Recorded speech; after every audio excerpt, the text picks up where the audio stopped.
I don't have an advice for you guys because I didn't do anything. All I did was cry and rant and cry and rant, and then I got fired. It is popularly believed that people don't leave organizations, they leave bad bosses.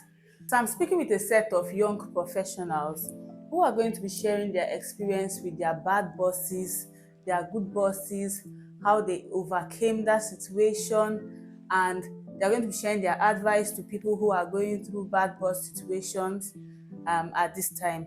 So you're welcome to Little Miss HR. Sit back and enjoy this video.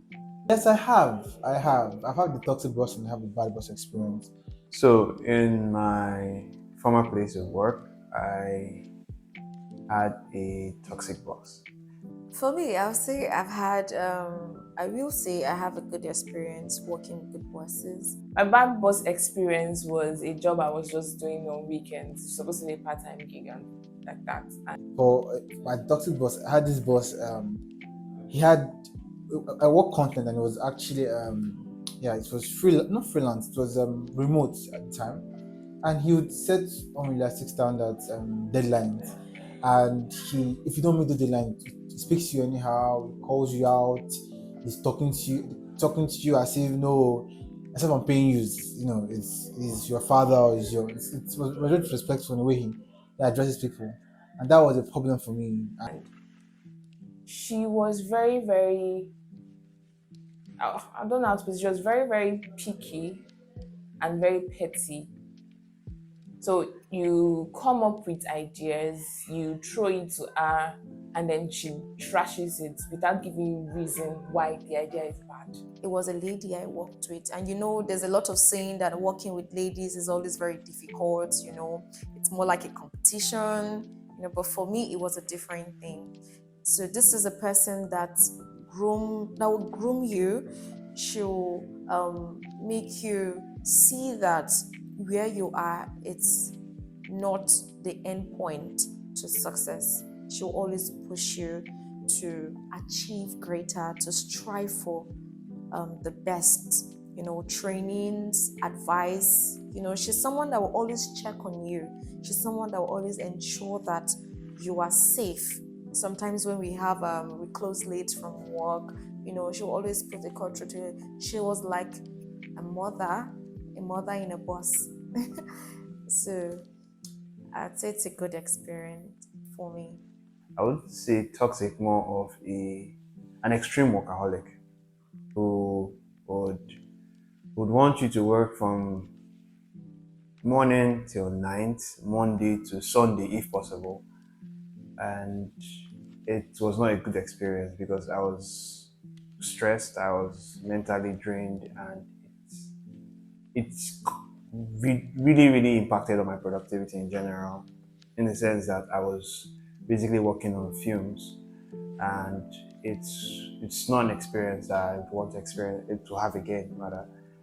I don't know why it's bad, but then you're trashing it. Why is it bad? What am I supposed to work on? What am I supposed to do differently?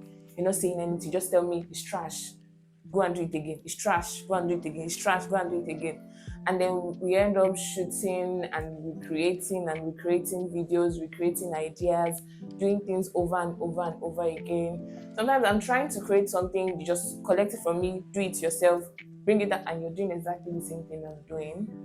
So it wasn't really going well. We're doing other things behind the scenes. So the thing is, people who don't understand what you do as an online marketer, they think all you do is just create content, create visual content. But there are also other things behind the book you're supposed to do with numbers and analytics, running ads and stuff.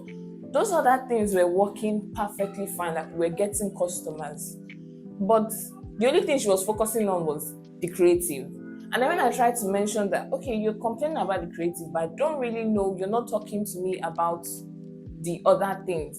Okay, just tell me what I'm doing wrong with the creatives and stuff like that. But there was no headway. So, long run, we're doing a lot of back and forth. But I got fired.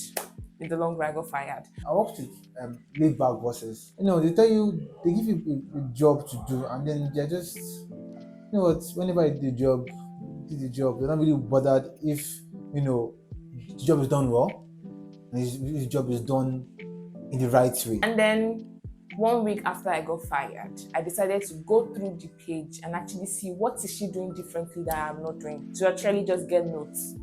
And I realized that those same videos that she said are bad, those same creatives that she said are trash, these are the same creatives she was putting out there. The same content ideas I gave out are the same content ideas she was putting out.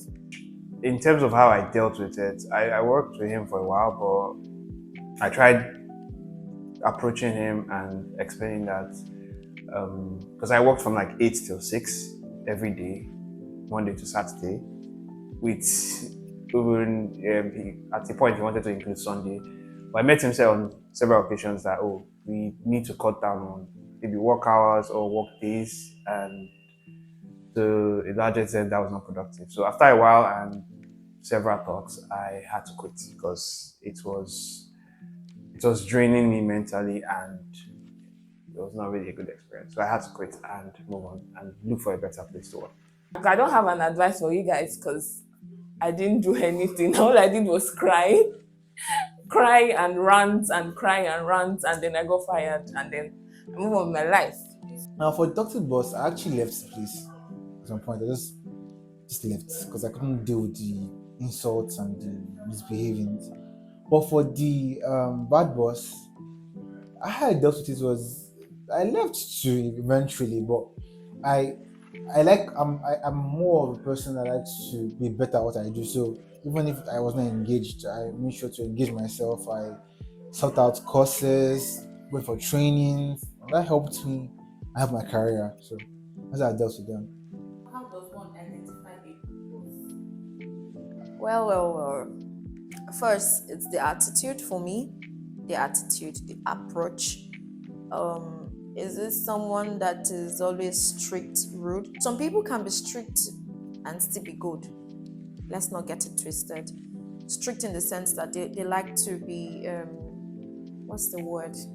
I don't know, just be firm. Yeah. So, but then if they are good people. So how do you identify one? It's just the attitude, the behavior towards work, advice, how they put you through in your work. The person that is always that always corrects you when you make mistakes. I didn't swear for what? I didn't swear. I just cried and I moved on with my life. And here we are today. So I don't have advice for you guys. You can cry. Welcome back. Wow, those were very high and low moments from our young professionals. Have you ever felt demotivated? Have you ever felt not wanted? Have you ever felt not loved? Or have you ever been treated badly by your bosses? Please let us know what your bad boss experience has been in the comment section. Let us know how you dealt with that situation. Let us know what your advice or suggestions would be to our bosses to improve our work relationship in the workplace. Also, if you've also had good bosses that have held your hand and walked you through your career journey, please also let us know in the comment section. Please don't forget to like, subscribe, comment, and share with your friends. Thank you.